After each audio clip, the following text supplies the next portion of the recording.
Wabarakatuh. Sampurasun. Yes.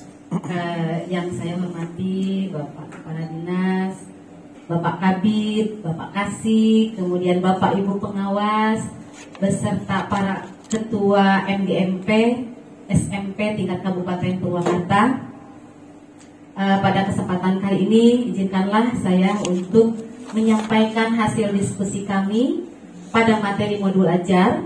Walaupun sebelum kita mengerucut kepada contoh dari modul ajar, ada baiknya kita lihat dulu komponen modul ajar yang terdapat pada kurikulum Merdeka, Bapak Ibu.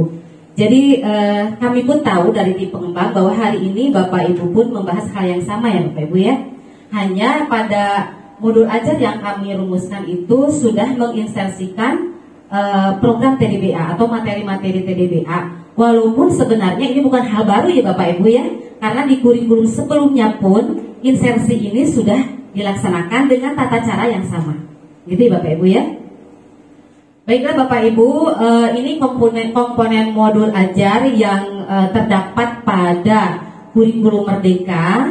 Ya, kalau kita lihat di sini komponennya memang cukup banyak.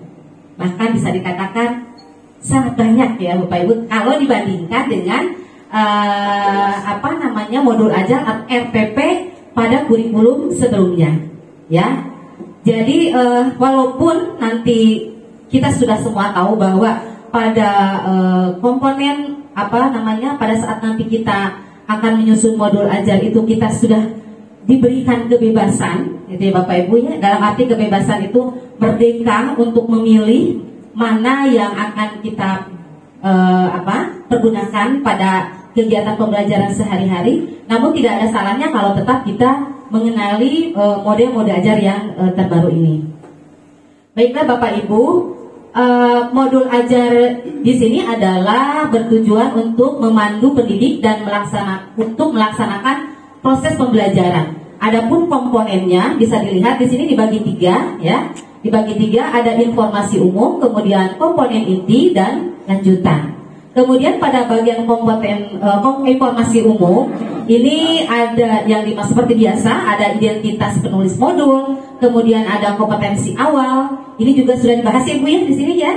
Jadi hanya sekilas saja mungkin. Kemudian yang berikutnya ada profil pelajar Pancasila, kemudian sarana dan prasarana, kemudian target peserta didik, model pembelajaran dan model pembelajaran yang digunakan. Itu pada bagian informasi umum. Kemudian pada komponen inti diawali dengan tujuan pembelajaran, kemudian asesmennya seperti apa, kemudian pemahaman bermakna, pertanyaan pemantik, kegiatan pembelajaran, kemudian refleksi peserta didik dan pendidik.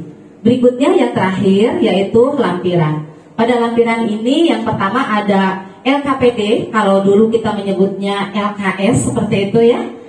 Sebenarnya ini sudah diperkenalkan dari kurikulum sebelumnya yaitu disebutnya sebagai LKPD atau lembar kerja peserta didik. Kemudian ada pengayaan dan remedial, kemudian bahan bacaan pendidik dan peserta didik, dilanjutkan dengan glosarium dan ditutup dengan daftar pustaka. Ada yang baru, ada yang lama, kan seperti itu ya Bapak Ibu ya.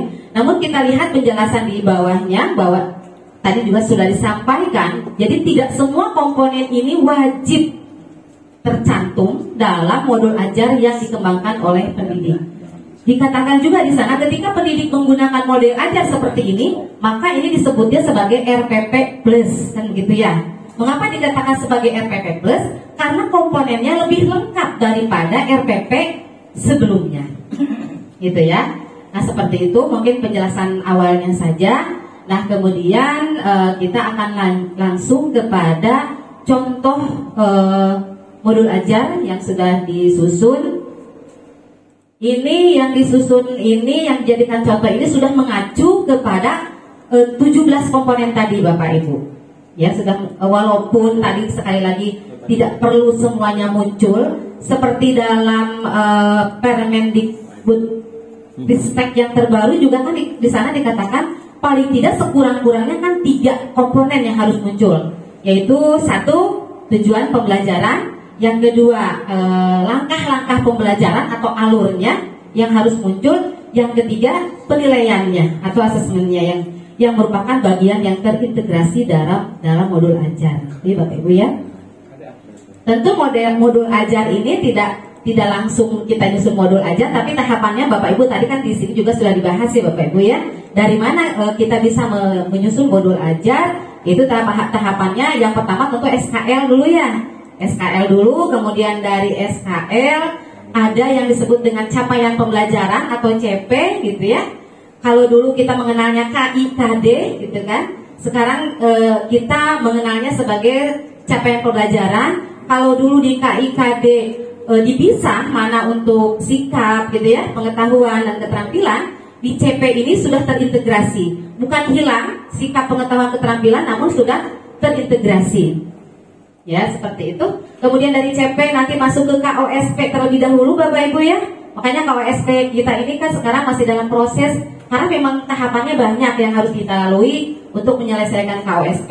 Setelah dari KOSP baru diturunkan ke TP, ke tujuan pembelajaran. Dari TP baru masuk ke ATP, alur tujuan pembelajaran. Nah, dasar untuk menyusun modul ajar adalah dari ATP tadi. ATP ini bisa dipadankan dengan silabus ya Bapak Ibu ya. Kalau di kurikulum sebelumnya itu bisa dipadankan dengan silabus, maka barulah kita masuk ke modul ajar. Ya baiklah Bapak Ibu, ini yang dipresentasikan. Kami semuanya masing-masing tim pengembang itu ditugaskan untuk membuat satu modul ajar. Namun yang akan dipresentasikan kali ini adalah pada mata pelajaran matematika di SMP 5 Purwakarta. Alokasi waktunya 120 menit, jumlah siswanya 28 sampai 32 siswa. Kemudian muncul di sini profil pelajar Pancasila yang akan dimunculkan di sini. Ini dengan bernalar kritis, gotong royong dan kreatif, siswa mampu menghitung panjang sisi kebun atau lahan berbentuk segitiga atau segi empat yang dimodelkan pada bagian datar melalui pemodelan masalah kesebangunan. Kemudian fasenya sudah kita ketahui bahwa untuk SMP itu hanya satu fase saja, yaitu pada fase D. Kemudian ini domain mapelnya adalah geometri. Kemudian, nah inilah muncul tujuan pembelajarannya. Yang tadi itu bahwa sebuah modul ajar itu paling tidak membuat 3 komponen tadi. Salah satunya adalah tujuan pembelajaran. Nah, untuk insensi TDBA ini sudah bisa nampak pada mulai dari tujuan pembelajarannya. Contohnya seperti di depan, seperti ini. Tujuannya adalah menyelesaikan masalah kontekstual, skala dan objek yang berkaitan dengan kesebangunan di laboratorium alam Tatanen di Balai Atikan. Jadi dari tujuan pembelajarannya sudah muncul bahwa ini modul ajar kali ini adalah hasil pilihan guru yang bisa diinsersikan untuk kegiatan atau program TDBA. Dari RPP sebelumnya pun tidak semua materi bisa dipaksakan untuk diinsersikan. Tetapi Bapak Ibulah yang memilih, yang menganalisis KD mana. Kalau dulu kan KD ya, KD mana yang bisa diinsersikan. Nah sekarang juga sama. Jadi yang diinsersikan itu adalah yang memang yang bisa, jangan dipaksakan untuk diinsersikan ketika memang tidak bisa atau tidak sesuai. Gitu ya Bapak Ibu ya. Kemudian ini ke kata kuncinya gitu ya, dan lain-lain, lebih ke konten seperti itu. Kemudian materi ajarnya ini, kemudian bahan dan alatnya ya seperti itu. Sarana prasarananya, jadi ini tidak jauh berbeda gitu ya. Kalau modul ajar ini dengan RPP sebelumnya. Kemudian ini masuk ke fase CP-nya. Tadi sudah dikatakan ini fase atau fase Pak? Fase ya? Fase D. Fase capaian. Kemudian domainnya tadi juga sudah disebutkan, tujuannya juga sudah disebutkan. Kemudian ini pengetahuan keterampilan prasyaratnya. Jadi sebelum anak-anak mempelajari materi tadi gitu ya, tentang apa tadi Pak Anto namanya materinya? Saya lupa lagi. Nah, jadi diperlukan kemampuan prasyarat untuk mengukur itu, apa prasyaratnya gitu kan ya. Dari mana kita kita akan memulai belajar itu dari mana. Jadi anak ini harus harus memahami dulu mengenai konsep perbandingan, kemudian memahami syarat-syarat kesebangunan pada bangun datar, kemudian kompetensi pengukuran dengan bantuan alat ukur. Ini prasyarat sebelum peserta didik kita akan belajar tentang materi yang akan dibahas. Kemudian ini muncul profil pelajar Pancasilanya, ada bernalar kritis, kreatif, dan gotong royong. Ini juga tinggal menyesuaikan antara materi dengan profil yang akan dicapainya itu. Kemudian target peserta didiknya ini siswa reguler, sudah dibahas juga kan di tim MGMP bahwa berdasarkan hasil tes diagnostis ya Bapak Ibu, nanti akan muncul gitu RPP ini dibuat untuk siapa. Kalau muncul reguler artinya hasil tes diagnostiknya tidak ada masalah gitu ya. Tidak ada masalah di sini, hasilnya itu semuanya rata. Tidak ada yang low, tidak yang di bawah, tidak juga yang di atas atau high gitu ya. Kalau nanti hasil dari tes diagnostiknya muncul yang di bawah, otomatis di sana harus dicantumkan seperti itu. Ya. Kemudian ini mode pembelajarannya tatap muka ya. Karena memang sekarang kita sudah alhamdulillah sudah bisa melaksanakan tatap muka. Kalau yang dicontohkan di di contoh-contoh yang ada kan mungkin karena dibuatnya ketika tahun kemarin itu sedang dalam keadaan pandemi, sehingga kan munculnya daring begitu ya, atau blended gitu. Di sini ini khusus untuk tatap muka. Kemudian asesmennya ini asesmen individu, jenis asesmennya tertulis. Kemudian kegiatan pembelajaran utamanya ini ada individu, ada berkelompok. Kemudian di sini ada metodenya diskusi dan presentasi, materi ajar, alat dan bahan ini ke konten materinya Bapak Ibu ya. Nah kalau ke konten materi ya nanti tinggal menyesuaikan gitu ya. Bapak Ibu pada modul ini akan membahas apa dengan peserta didik itu apa yang akan dibahas. Kemudian Pak Anton lebih baik langsung muncul saja ke kegiatan yang muncul insersi TDBA-nya. Nah ini pancanitinya saja Bapak Ibu ya. Nah karena ini merupakan contoh dari modul ajar yang sudah diinsersikan dengan program TDBA, maka di sini tahapan berpikirnya harus diterapkan, yaitu pancaniti Bapak Ibu. Nah di sini kembali seperti yang sudah disampaikan sebelumnya bahwa 5 tahapan berpikir ini tidak perlu hadir atau tidak perlu dimunculkan pada setiap pertemuan, tetapi sesuaikan dengan alokasi waktu dan tingkat kedalaman materinya.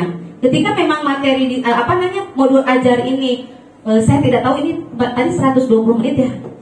Berarti satu pertemuan ya? 120 menit berarti 3 pertemuan. Kalau 40 menit kan per jamnya 3 jam pelajaran ya. Berarti di sini sudah bisa muncul lengkap gitu ya, dari mulai niti harti sampai ke niti sejati gitu ya Pak Anton ya. Sudah muncul ya di sini semuanya. Itu kan yang pertama di sini guru memberikan tugas untuk didiskusikan secara berpasangan di sini untuk menanamkan pemahaman dulu kepada siswa tentang materi yang akan dipelajari gitu ya. Nah di sini muncul tugasnya gitu kan, dipandu dengan tugas seperti ini gitu, nanti tinggal disesuaikan dengan konten materi Bapak dan Ibu, karena dalam modul ajar ini posisi TDBA itu sebagai konten gitu ya, sebagai konten dari materinya. Berikutnya ini panduan untuk mencapai konsep yang pertama niti harti itu dengan memberikan tugas ini gitu ya Pak Anton ya. Nah selanjutnya ini sudah masuk ke niti surti. Setiap kelompok memberikan hasil diskusi kelompoknya ke kelompok lain yang terdekat untuk diberikan feedback, saran, masukan. Yang kedua, hasil masukan dari kelompok ini diperbaiki jika masih ada yang belum sempurna. Ya, itu untuk niti hartinya. Jadi sudah naik tadi dari pemahaman, sekarang lebih kepada bagaimana peserta didik ini nanti, karena ini kan nanti berupa akan menjadi sebuah alur gitu ya, pemahaman, kemudian naik ke niti surtinya gitu ya, lalu masuk ke berikutnya Pak ya, yang ketiga yaitu ke niti bukti. Di sini niti buktinya siswa akan belajar menggunakan metode pembelajaran kooperatif jigsaw, yaitu pembelajaran aktif yang terdiri dari tim-tim belajar heterogen beranggotakan 4-5 orang dan setiap peserta didik bertanggung jawab atas penguasaan bagian materi belajar dan mampu mengajarkan bagian tersebut kepada anggota lainnya. Di sini niti bukti sudah naik lagi begitu kan ya, alur berpikirnya dari siswa tadi, dari niti sudah tercapai niti harti, sudah tercapai niti surti, baru naik ke niti bukti. Selanjutnya masih pada niti bukti, guru memberikan 5 tantangan ke 5 kelompok ahli yang terdiri dari perwakilan-perwakilan. Tadi kan ini jigsaw ya, serta kelompok ahli mendiskusikan dan mencari solusi satu tantangan yang diberikan guru secara bersama dengan perwakilan masing-masing kelompok asal. Ini niti bukti. Kemudian yang selanjutnya masuk ke setelah niti bukti ini tercapai gitu ya, sudah dilalui dengan baik oleh siswa, maka lanjutkan kepada niti bakti. Di sini sesuai dengan konten materinya. Jadi kalimatnya ya seperti ini. Setelah selesai masing-masing anggota kelompok ahli kembali ke kelompok asalnya. Dalam kelompok asal masing-masing anggota kelompok ahli berbagi mengajarkan ke kelompoknya solusi dari masing-masing tantangan di tiap kelompok ahli. Misal anggota kelompok asal yang masuk ke kelompok ahli 1 menjelaskan solusi tentang tantangan di kelompok ahli 1. Terus seperti itu. Karena ini kan jigsaw tadi ya yang dipergunakannya. Nah selanjutnya ini masih di niti bakti, guru secara acak meminta ke salah satu kelompok asal untuk menjelaskan solusi dari tantangan 1, 2, 3 dan seterusnya. Guru dan siswa mendiskusikan hasil dari tantangan 1 sampai 5. Ini masih niti bukti, niti bakti. Kemudian guru dan siswa menyimpulkan cara menghitung panjang sisi pada bangun datar dalam laboratorium alam PDBA. Ini niti bakti. Nah, kalau kita lihat selanjutnya ini sudah ke kegiatan penutup. Ya, kegiatan penutup berarti pada pertemuan ini Pak Anton belum sampai ke niti sajati, gitu. Baru sampai ke niti bakti, gitu ya. Nah, kemudian refleksi Bapak Ibu di setiap RPP yang kita buat di kurikulum sebelumnya pun selalu muncul refleksi. Namun pada pelaksanaannya, pada kurikulum merdeka ini refleksi betul-betul menjadi sesuatu yang wajib dilaksanakan. Karena tujuannya juga kan dari hasil refleksi itu nanti kita bisa menentukan tindak lanjut baik secara refleksi untuk guru maupun refleksi untuk siswa. Jadi refleksi ini bukan hanya siswa saja yang harus melakukan refleksi, namun guru pun harus melakukan refleksi untuk perbaikan proses pembelajaran selanjutnya, gitu ya. Nah ini refleksi, kemudian ini kriteria mengukur tercapaian pembelajarannya karena memang di kurikulum merdeka ini tidak ada KKM ya, tetapi lebih untuk mengukur ketercapaiannya itu dengan melihat tujuan pembelajarannya, gitu. Bahkan kita pun diberikan keleluasaan untuk menyusun kriteria ketercapaian tujuan pembelajarannya, gitu ya Bapak Ibu ya. Nah ini kemudian refleksi siswa, jadi sudah ada di sini refleksi siswanya juga, tadi refleksi guru. Kemudian selanjutnya ini referensi glosarium, ya. Nah ini LKPD ya Pak Anton ya. Ya ini LKPD berarti sudah kelampiran ini kan ya. Nah ini dengan contoh-contoh soalnya di sini yang dikaitkan dengan materi tadi. Kemudian ini kembali karena ini adalah materi yang diinsersikan materi TDBA, maka penilaian pun dimunculkan yang menjadi ciri khas dari TDBA yang tadi sudah dibahas oleh Pak Tenten, gitu ya. Nah, selanjutnya sudah selesai. Ya, Bapak Ibu, ini namanya juga contoh ya Bapak Ibu ya. Jadi bukan berarti yang contoh ini bisa langsung dipergunakan oleh Bapak Ibu, namun harapannya justru dengan modul ajar yang sekarang, dengan diberikannya kita kemerdekaan untuk mengelola sendiri gitu ya, maka Bapak Ibu bisa mengembangkannya lebih jauh lagi gitu. Mungkin untuk contoh modul ajar cukup sekian, hanya ya itu tadi Bapak Ibu ya. Jadi sama tata cara untuk menentukan mana yang mau diinsersikan itu sama dengan tata cara ketika kita menginsersikan TDBA pada RPP di kurikulum sebelumnya. Seperti itu yang bisa saya sampaikan. Terima kasih. Mohon maaf atas segala kekurangannya. Wassalamualaikum warahmatullahi wabarakatuh.